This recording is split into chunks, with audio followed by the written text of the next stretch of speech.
कि मुस्लिम लीग नून आजाद अक्सरियत उनको नजर नहीं आ रही, नजर यही आ रहा है कि 60, 70, 80 सीटें ही हैं मुस्लिम लीग नून की इलेक्शन में। देखिए, पहली बात तो ये है काशिफ कि हमें सब कुछ नजर आ रहा है। ये बात तो हमने कहनी है, वो इसलिए कहनी है कि लोगों और आपने ये भी कहना है कि आप वजीर आजम बनने जा रहे हैं, ये भी तो आपने कहना ही है ना। हमारे कहने में फर्क है ना। आपके लिए मैदान खाली है ना बासी साहब, आप तो अकेले मैदान पंजाब से कितनी नहीं, बिलावल साहब कहाँ मैदान खाली है यार। बिलावल साहब इंसाफ के। भाई साहब वैसे एक बात बता दूं, आज मुस्लिम लीग नून के लीडर की हैसियत से हम आपसे बात करें, जरा सियासत पे बात करेंगे। इलेक्शन कैंपेन आप करके भी आए हैं, आगे जाके भी करेंगे। इलेक्शन कैंपेन नहीं है।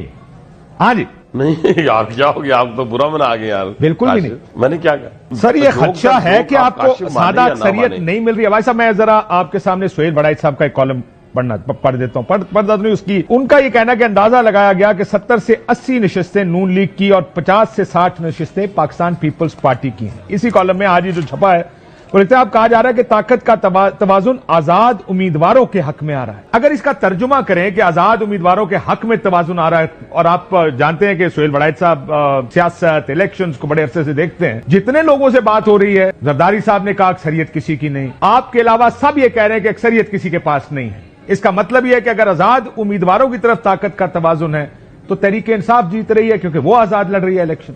मुस्लिम लीग नून तो नहीं आगे होगी। पहली बात यह है कि देखें, मैं ये नहीं कहता कि मैं उनकी क्रेडिबिलिटी को चैलेंज कर ही नहीं सकता सुहेल बड़ाइच साहब की। मैं आपको एक और बात बता दूं, इसी कॉलम में एक सुहेल बड़ाइच साहब ने लिखा कि माजी में ये लग ऐसे रहा था कि जब मियां साहब लंदन से वापस आ रहे थे तो रियासती हुकूमत अमली ये नजर आ रही थी कि सारा इख्तियार उख्तियार बाबूजी की झोली में डाल देंगे, या इस हद तक कहा गया कि सिंध में भी पीपल्स पार्टी को इख्तियार नहीं देना। अब हालात जब ग्राउंड पर देखे तो बाबूजी के पल्ले कुछ नहीं है। ये मैं अपनी तरफ से जुमला डाल रहा हूं बीच में, ये लिख चुके हैं, आप पुराने प्लेबुक पे चल रहे हैं। बाबूजी के पल्ले क्या है, नहीं पल्ले, ये अपने जलसे जुलूस ये कहां से आ रहे हैं। ये जब इमरान खान साहब बाहर थे उन्होंने भी जलसे किए, और बड़े बड़े जलसे किए जब आपकी पीडीएम की गवर्नमेंट थी। अभी क्योंकि वो अंदर है, नई इलेक्शन लड़ सकते बल्कि जेल में है, और कैंपेन भी नहीं कर सकते, इसलिए वो तो पैमाना अब हम नहीं रख सकते कि दूसरे का जलसा कितना है। मुझे ये बताएं, नून की सीटें कितनी है कौमी असेंबली की? मेरा ख्याल है कि हम सादा अक्सरियत आसानी के साथ हासिल कर लेंगे। मैं एग्जैक्ट आपको नजूमी तो हूं नहीं, लेकिन सादा अक्सरियत हम हासिल कर लेंगे। और ये जो सब लोगों, बहुत से आजाद तजिया निगारों का ख्याल है, जो लोग सियासत को देख रहे हैं, वो कहते हैं नहीं 70 से 80, लेकिन अगर आजाद जीतते नजर आ रहे हैं लोगों को कि अक्सरियत आजाद की होगी तो ये इलेक्शन तो तहरीक इंसाफ जीत रही, उसका तर्जिया तो यही होगा। देखिए ना, मुझे तो कहीं नजर नहीं आ रही। आपके मुखालिफ जेल में है, जब आप इलेक्शन की कैंपेन कर रहे हैं, शेख रशीद साहब जेल में है, तहरीक इंसाफ के पास बल्ले का निशान नहीं है। कैसा महसूस करे खाली मैदान में दौड़ के? कल्ला नहीं वासी न खाली मैदान तो मेरे खिलाफ तो कैंडिडेट है, अपना पीटी का कैंडिडेट भी काम कर रहा है, सूबाई में भी, कौमी में भी, और दूसरी जमातों बगैर इंतखाबी निशान के काम कर रहा है। लेकिन मुकाबला किससे देख रहे हैं? शेर के साथ? शेर का मुकाबला आपका आजाद उम्मीदवार से, शहरियार रियाज साहब से होगा, या शेख रशीद साहब से भी है? 3 वे फाइट है। मुझे फिलहाल तो कोई कैंपेन में नजर नहीं आ रहा। मुझे ये बताएं जी, मरियम बीबी ने आज जो बात कही, उन्होंने कहा वो सूंजियां हो जान गलियां दे विच मिर्जा यार फिरे के पहले मकबूल लीडर को बाहर निकाल दिया, सूनियां। आज क्या मिर्जा यार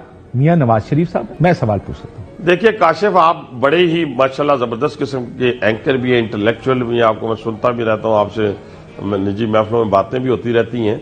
आपका पाए के कम ही लोग हैं, लेकिन आप जरा थोड़ा सा और डीपली इस चीज को स्टडी कर लें कि पाकिस्तान की 75 साल तारीख में 9 मई नहीं हुआ। लेकिन आपके उम्मीदवार का जो बल्ले का निशान छिना है, जो आपके मुखालिफ का, वो 9 मई की वजह से नहीं छिना, वो एक उनके इंट्रा पार्टी इलेक्शंस की वजह से छिना। So that's a different story. वो इंट्रा पार्टी इलेक्शन, मेरी गल सुनो, वो हमारा भी निशान छीन गया था, और उस पर मियां साहब ने कहा था ये धांधली है हमारा निशान लेना। मेरी बात सुने, इस वक्त वो तो धांधली नहीं, धांधला था। आप जब 20 पंजाब के जिमनी इलेक्शन हुए, नून लीग हारी, कहा गया हमने लोटों को टिकट दिया इसलिए हम हार गए। आपने फिर से लोटों को टिकट दिए। मरियम नवाज कहती थी लोटों की जगह बाथरूम में है, लेकिन अब पता चला लोटों की जगह बैलेट पेपर पर और असेंबली में है, और वो जगह मुस्लिम लीग नून देगी उन। अच्छा देखिए, फिर वही काशिफ, आप देखे ना, आपने सारे प्रोग्राम में बस एक रंदा रखा हुआ कि भाई ये करना ही करना है बस। ये अच्छा काम है, मैं समझ सकता हूं आपकी बात।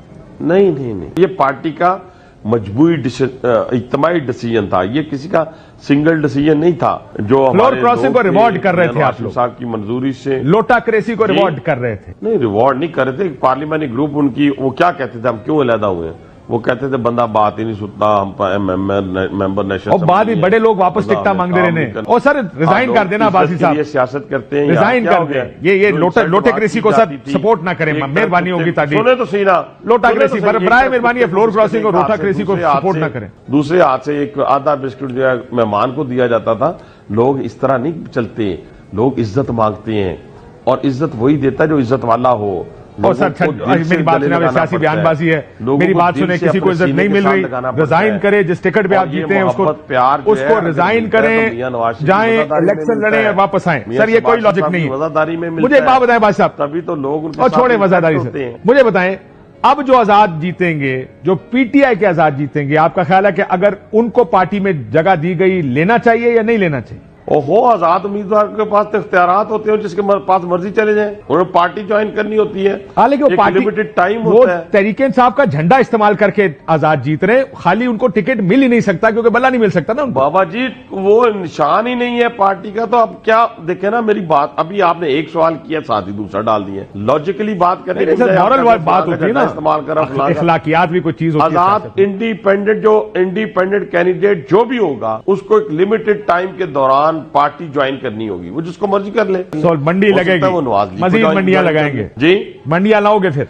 नहीं, मंडी किसी की नहीं लगती, या किसी ने ये सौदेबाजी की है, क्या बात कर रहे हैं? तो ये सौदा ही होता है, आप खुद मान रहे हैं कि कमिटमेंट की हमने, सौदे किए पार्टी। ओहो, पार्टी की टिकट तो पार्टी, उसमें आप पैसे भी दे सकते थे, अगर पार्टी भी दे सकते, टिकट ना देती तो मैं शेर के निशान की नहीं। और कल सर अगर आप इस पार्टी के टिकट से जीत कर कहें मियां साहब ने मेरे से हाथ नहीं मिलाया, अब्बासी साहब रुके जरा, कल आप कहें कि मियां साहब ने मेरे से हाथ नहीं मिलाया, मियां साहब मुझसे मिले नहीं और आप पार्टी छोड़ दें और एमएनए से रिजाइन ना करें, तो मुझे भी काशिफ हो गए हैं। अब भाई साहब ये जो इलेक्शन हो रहा है और जिस तरह से हो रहा है, let's look at this election. आप खुद हल्के में हैं, पीटीआई का उम्मीदवार जाहिर है वो तो झंडे के बगैर है, लेकिन कैंपेन भी मुश्किल है।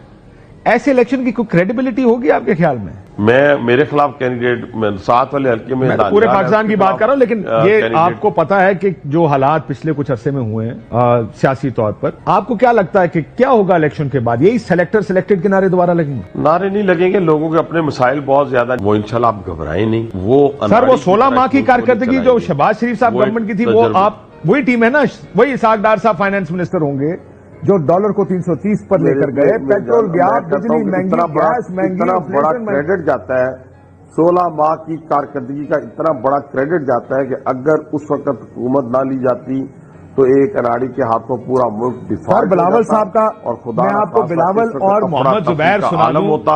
मोहम्मद जुबैर साहब ने कहा, छोड़ दें बिलावल साहब को, नहीं मेरे तो जुबैर कहते हैं डिफॉल्ट का कोई खतरा नहीं। मैं वैसे आपकी चले गलतफहमी निकाल देता हूं। मुझे ये बताइए, जुबैर साहब को सुने, मोहम्मद जुबैर मुस्लिम लीग नून साबिक वजीर साबिक गवर्नर, सुने जरा। ये नवाज शरीफ ने जो सच उन्होंने कहा है, मई 23 तारीख को, जो कि just 5 weeks after taking over dissolve करने जा रहे थे, शहबाज शरीफ साहब एज प्राइम मिनिस्टर, उनकी तकरीर भी तैयार हो गई थी, which means that the PMLN was ready to go to elections knowing that Pakistan will not default. इसलिए आप जा रहे थे ना। मुतजाद बयानात जब आते हैं कि जी हम डिफॉल्ट कर जाएंगे या कर जाते हैं, जनाबे वाला कहते हैं तुसी तो हुकूमत तोड़न लगे सो क्योंकि आपको पता था कि डिफॉल्ट नहीं हो रहा। ये तो बाद में आपने अपनी सियासत की रिकवरी के लिए नारे मारे हैं सारे। तो मेरी बात सुने, अब जुबैर साहब को मैं क्या जवाब दूं, पार्टी में रहे हैं और रहे नहीं हैं, जब अभी निकाले नहीं गए हैं तो फिर मैं आज आपकी अपनी पार्टी, आपके इत्तेहादी ये सब कह रहे हैं कि